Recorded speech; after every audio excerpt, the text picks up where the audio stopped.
Welcome back to the channel and welcome back to another edition of Where I Went Wrong. And in this edition of Where I Went Wrong, I'll be doing Where I Went Wrong, UFC Fight Night, Tsarukyan versus Gamrot. So yeah. But before I get into that, Discord is still up. If you want to join, interested, like you want to join or you are still interested, etc., etc., etc., leave a comment below and I'll drop the link and I'll pin it in the comment section below. But yeah, you got the free section, which is 90% of it, and you got the 10%. That's like the premium content if you want that. But you could just join the same Discord free, but you want out the 10%. That's the paying part. But again, entry is free. The other stuff is extra. And all of it is up to you. It's not like, oh, you gotta be held at gunpoint. It's not gunpoint. It's purely your choice. But yeah, that's that. And now to the video where I went wrong. I went 7-5, 7 of 12. Not the greatest, not the worst, but positive is always good. Positive is always good. Just try to maintain positive, not get no negatives, and definitely don't want no more 6-5. 7-5, a little bit better than 6-5, but hey, I want to. This is where I want to be my low point. Well, I don't know. I want to do better. That's all I'm saying. I'm not gonna say this is where I want my low point to be. I just want to be better and continue to do better and maintain better and promote better, or etc. But yeah. So 7-5, 7-12. I think the biggest mistake I made was I even admitted in the video, like, I should not have went lock on TJ Brown. Like, I shouldn't, but for some reason, like, I feel good about this one. I'm gonna go lock on this one. But I've already learned this lesson in the past, but repeated the mistake. Yeah, I repeated the mistake, and it is what it is. But yeah, that was the biggest mistake. 7-5, I'm just gonna run through the card. Only mistakes. Not gonna drag this one out for like 30 minutes. Hopefully not. But yeah, just gonna run through the parts I got wrong, so don't drag them. Probably mention the main. Well, maybe I did get wrong, so I definitely got mentioned regardless. But yeah, that's a whole different story. So first fight, Demopolis versus Gene Frey, close fight. Could have went either way. Probably should have went Frey way, but it is what it is. Thing with this one, betting side. But I'm like I said, it's not like I reveal no betting side, at least to the public. But and it's not like this was even one of my bets. But anyway. With this one, I think it was finished, but that was not a full, but that was a sprinkle. But yeah, give some little secret tips right there. I mean, secret little thing, secret thing. But they're like, what is this guy even talking about? He just mumbling for like 4 minutes, which is all my videos. But Demopolis versus Gene Frey. I think they look at this in the broadest and simplest way to summarize this one. What could have been done better with this one? Is look at Gene Frey's age. I did like the fact that her takedown defense was getting better and she was making some improvements, and it did show in the fight. Again, it allowed it to be a close fight. The fight was never in a situation where Demopolis could, tap her out necessarily, so she maintained herself well in the grapple situations. But I think it was came back to the fact that Gene Frey isn't the most active fighter, and she is, 37, so you get older, your output starts to dip, and she never was necessarily this active fighter. So Demopolis basically, as far as why the judges saw her winning, was she out hustled her. Simple as that. It's not like she ran a mile lap around her. She did just a little bit more, and that was just enough for 2 judges out of 3 to lean her away. That was simple as that. So, as far as you look at a betting perspective, older fighter 37 versus a younger fighter. Well, she's not the younger, but that much younger. She's like 33, 34, but she is the younger fighter versus the older fighter. An older fighter that doesn't have that much output. Yes, they're making improvements and stuff even late in his career, but like that's not a bad pick. A close fight, no matter how you look at it. But the thing where I could lean to this one, it was like plus money, woman's fight. Well, the plus money's on the younger woman. Go with the younger woman. She's the plus money. She's younger. She's more active, and I think she has more ways to win. But could have won that. But I just feel like the Demopolis struggled to get to the ground. Frey had been working to on her takedown defense. It had been looking much better.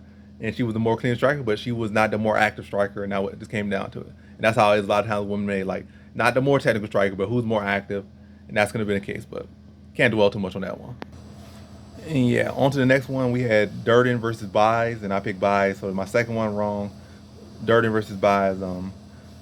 It wasn't like case I was so high on Buys, always saying he should win because his girlfriend did this or his girlfriend did it. I wasn't like that case. It wasn't like I was trying to pick him purely off morality or anything like that. It wasn't like trying to paint that picture.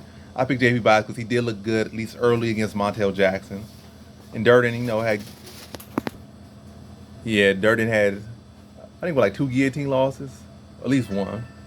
And I thought JP Baz looked pretty good with his submission skills. I feel like wrestling could be even. I feel like JP Baz had the better submission grappling, young, etc., etc. So I like some things about him there. And I wasn't too high on Cody Durden. I didn't respect his knockout threat, his striking threat too much.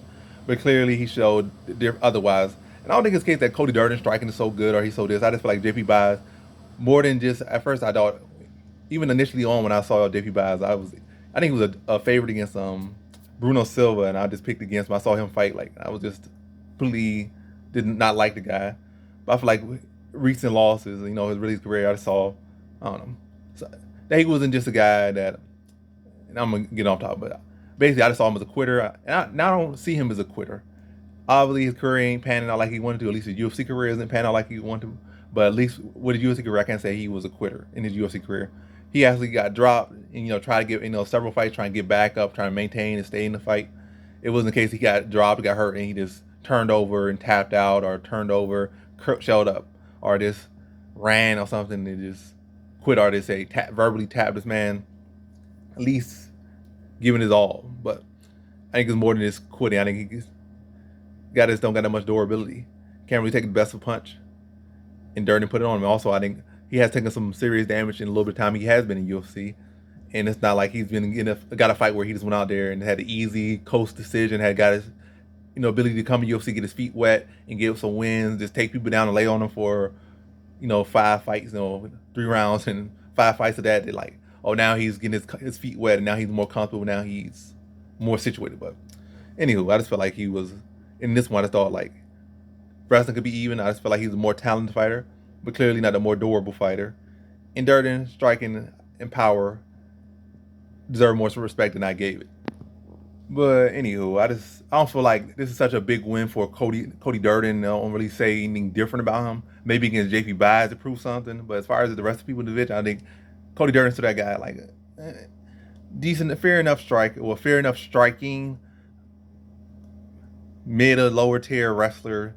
That's going to be the case for just about everyone else in the division. Outside maybe people that's just debuting level, like they're just debuting, just making their debut, getting their name out there, they're just making that step up. And even a lot of those guys are going to be coming from leagues where they're already established and they're already good. So even those people are going to come over and probably walk over Durden, but just like he got walked over in his fight prior to this. But obviously I didn't feel like JP Baz was necessarily just going to walk over. I thought it was going to be a competitive fight and he'd be able to find a submission in the scramble, but the fight didn't play out like that. It did not pan out like that. As far as JP Baz, I feel like he got to take a step back, a big step down, and evaluate. Because I don't really see nobody else in the UFC, whether it be at 25 or 35, that he'll beat. I'm really not saying it. Because 25, everybody just so well-rounded. And then you get that vulnerable on the feet. I'm not saying Durden is just this bum on the feet, but he's far from the best striker in the 125 division. I feel like he's on the lower end as far as striking in the 125-pound division. And like I said, I feel like 125 out of any division is the most well-rounded division. Like, you can find guys 35 that just strikers, but at 125, I think literally everybody does everything. Even the strikers be wrestling and grappling, but you can't say that really about any other weight class. The 25 is the smallest and the most technical division, and like 35, JP Baz, again, chinny and not durable, and I feel like he have a little bit of good times against some of the guys at 35, but still I can't see him fully completing the process at 35. I see him having success early maybe, but then getting stopped after that early success. And I feel like that's going to be a continued issue for him at this level. So he got to take a big step back and just work, from as low as he can until he gets back at this level and, just improve on his skill set, focus on himself. But yeah, at the time I saw it was a dog pick, and I thought it was a pretty valid dog, but clearly that dog did not bark at all.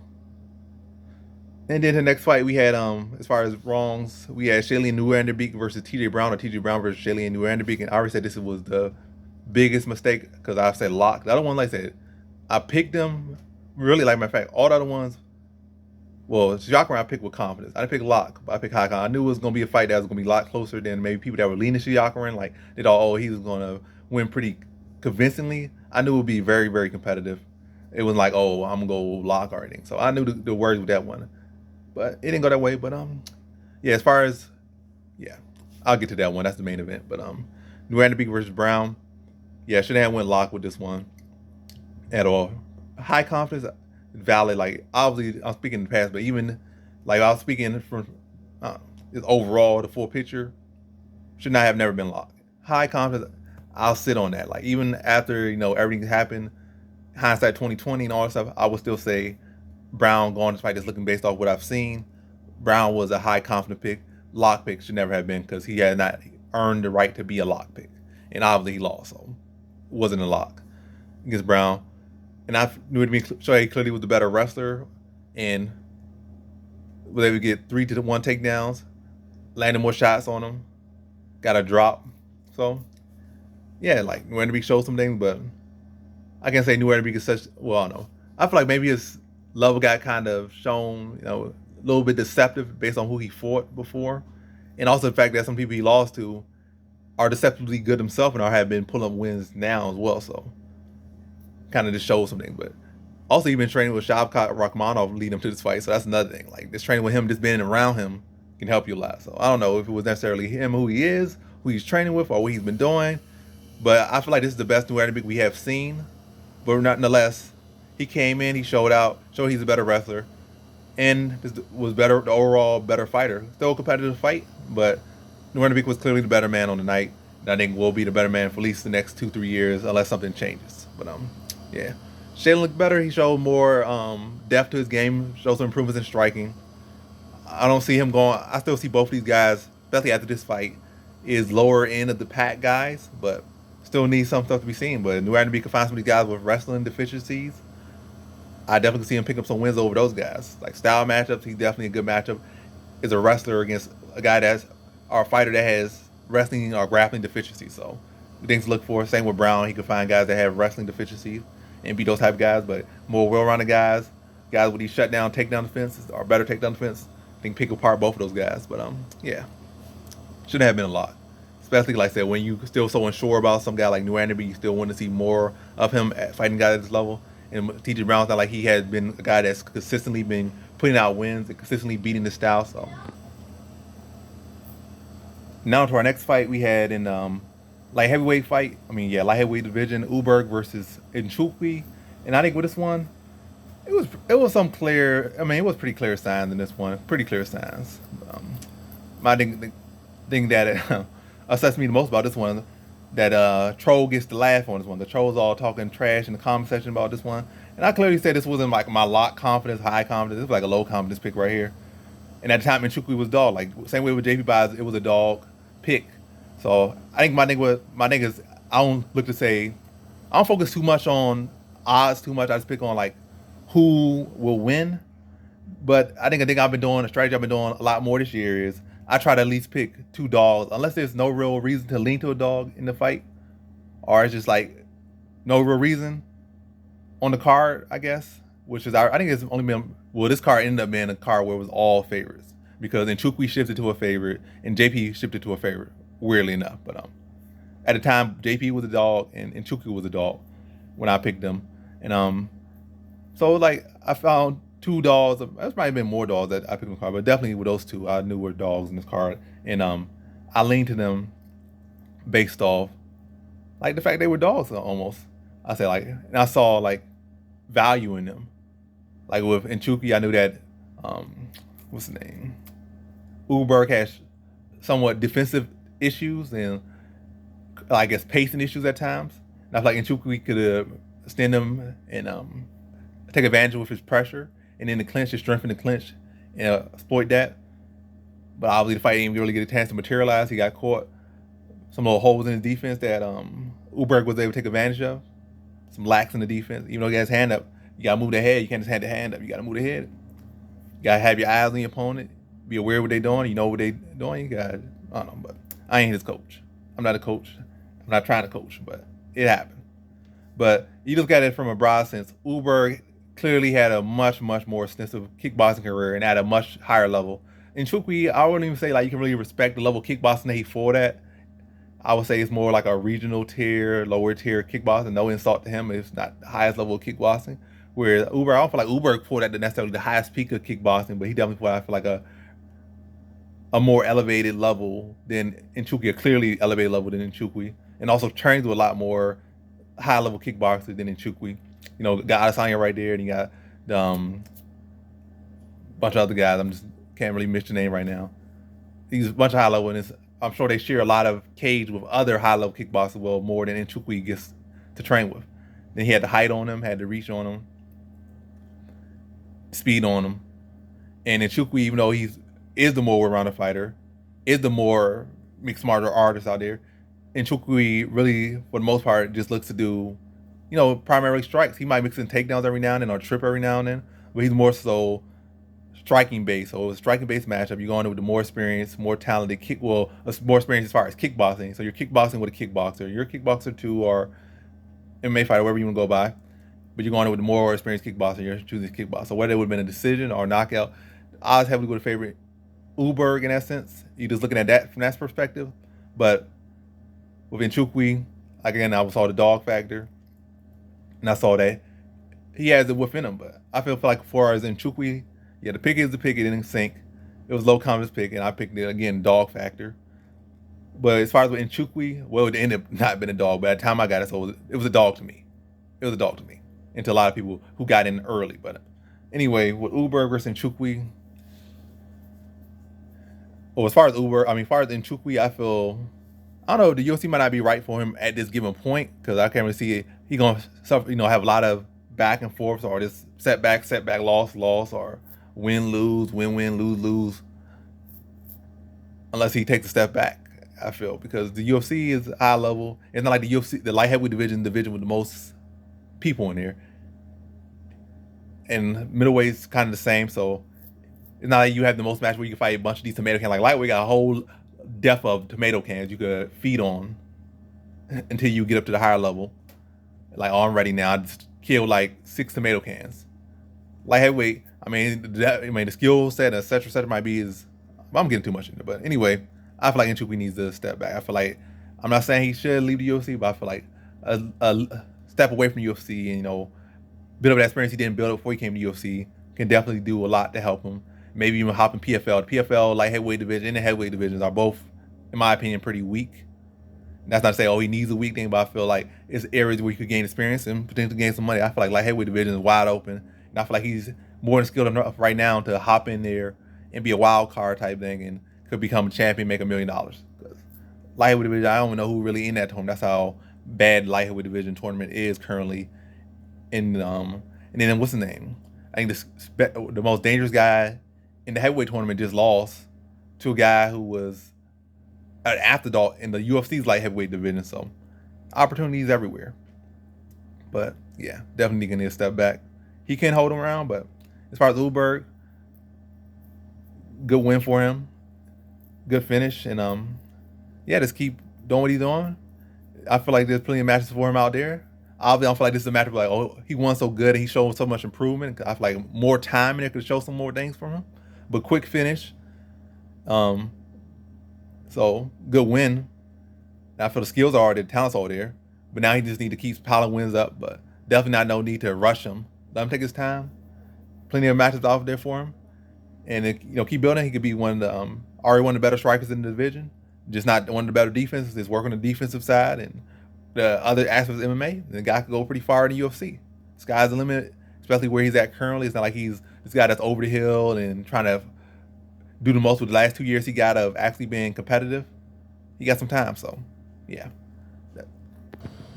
And but down to our main event, Gamrot versus Tsarukyan, or Tsarukyan versus Gamrot. This one, I'm gonna say put this in the same category as the Home versus Vieira fight. Home versus Vieira, I feel like it was clear robbery. Can nobody tell me otherwise? Home Vieira. Yeah, Home Vieira. I feel like that was a clear robbery. I was separated from all of them. And Qatar versus Emmett, which isn't like actually a robbery, I feel. Especially rewatching the fight. I feel like Qatar still won in my opinion, but it wasn't a robbery. It could have went either way at all. I mean, I never felt like it was a robbery. I never did. But I feel like Qatar clearly won, and clearly enough won. But I definitely rewatched and saw like Emmett did enough to win. He won but that's talking about another fight. But Emmett did a good job of being last. A lot of times people tell you to be first. He did a good job of being last. Like when the round's ending, turning it up, and Qatar just going on the back foot and just letting him get off on him at the end of the round, whether he's actually landing or just being one drawing, hitting arms. He was the one pretty much ending every round, being aggressive, and like judges see that and know what he said. Sugar Ray Leonard did that against Marvin Hagler in the fight. That's how he won. Like kind of quiet rounds, but then turn it up at the end. I mean, Emmett was throwing those sloppy overhands the whole fight, but he would let them off even more at the end of the rounds. Just being aggressive at the end of the rounds. But anywho, that's a different fight. This one, close fight. I felt like I feel like it played out how I said it would play out. Decision fight, but Tsarukyan probably, I feel like Gamrot was the better wrestler. He showed to be the better wrestler on the night, and definitely is the better wrestler. He showed that. But I feel like Tsarukyan was game enough, scrambly enough. Yeah, his wrestling was good enough to keep this fight, competitive, or out of the match. I really feel like Gamrot would out wrestle him, but I feel like it would be a case where he could just be able to take him down, lay on him. I feel like Tsarukyan could get back to his feet. He could get some takedowns of his own. He only got one takedown to like Gamrot 6, but still. So, still the wrestling, like I said, he addressed his wrestling. Is what I'm saying. He could address the wrestling. Gamrot would win the wrestling department, but Tsarukyan won't be able to address it. He wouldn't be just getting taken down and laid on and control. And I keep mixing names, but Tsarukyan would deal more damage. Would be the better striker, which he did. They would drop Gamrot probably like 3 times, really, but only one was actually counted as a knockdown. But able to hurt Gamrot several times in the fight. Was able to strike him pretty much every single round. And Gamrot didn't really do no actual damage or no real effective damage as opposed to what Tsarukyan did. So Tsarukyan was able to actually pretty much outstrike him every single round and be the scramble will and never really allows Gamrot to have any real established control to maybe later on with like the 4th round. So yeah, I feel like he won. But is it a robbery? No. Clearly there's a clear angle for Gamrot, and at this point it's sealed in stone. It's written in history, and can't overturn that. It's not a bad decision, but it's a case where I can't say, it was a bad prediction. I feel like it played out how I expected, but the judges, based on what they saw, leaned the other way. But I feel like the right decision would have been to lean it to Tsarukyan, but it's not a robbery. And what can I do about it? What could he do about it? What could anyone else do about it? The judge is going to judge how they want to judge, and Gamrot got his hand raised. And if Gamrot got his hand raised, should have Holly Holm. She didn't even get dropped in the fight. She ain't never gotten visibly hurt. She got one semi-deep submission put on her, but survived it and continued to do whatever she wanted to do against Vieira, which is throw some strikes and hold against the cage, controlling the fight. And then final round, she hit over like 5 front kicks in a row, and then like a crescent kick. Well, not crescent kick, a question mark kick. But yeah, one week the judge is going to judge based off control. One week the judge is going to judge based off the intent to damage. Like Vieira, what did she do? She didn't land nothing. She got the intent to do damage. Yeah, judging in MMA, especially UFC right now, is just so inconsistent. So one week you could get a win off literally no success, but because you want to do something, but you can't do it but you have the intent to do it in Vieira, and you get a decision victory. Next week you got Tsarukyan. Well, 2 weeks later it's probably been way more time than that, but Tsarukyan versus Gamrot. Tsarukyan actually hurting him, actually got a takedown, actually doing work and actually having a fight with him and winning. Like actually literally hurting him, and not just an attempt to hurt someone, but actually literally hurting someone and dropping him multiple times. And now, yeah, similar thing. But hey, at least Gamrot got takedowns. Holly Holm wasn't really getting takedowns. She was walling and stalling. Pot shot in the wall and stalling, throwing kicks, but still. So you got really concerned, like what is the judging criteria, and why is it so inconsistent? Like attempt with actual real success gets a win, but then actual damage a couple weeks later don't get like the decision, like the judging just all over the place. But yeah, so it's just inconsistent. That's all I'm gonna say. But that's the video. 7-5, 7-12. We back next week in 4 days, 5 days. Do it again, but do it better. Look to be better than the week prior. Always chasing that perfection. So that's the video. Thanks for watching. Like, comment, subscribe, and come back for more videos. Peace.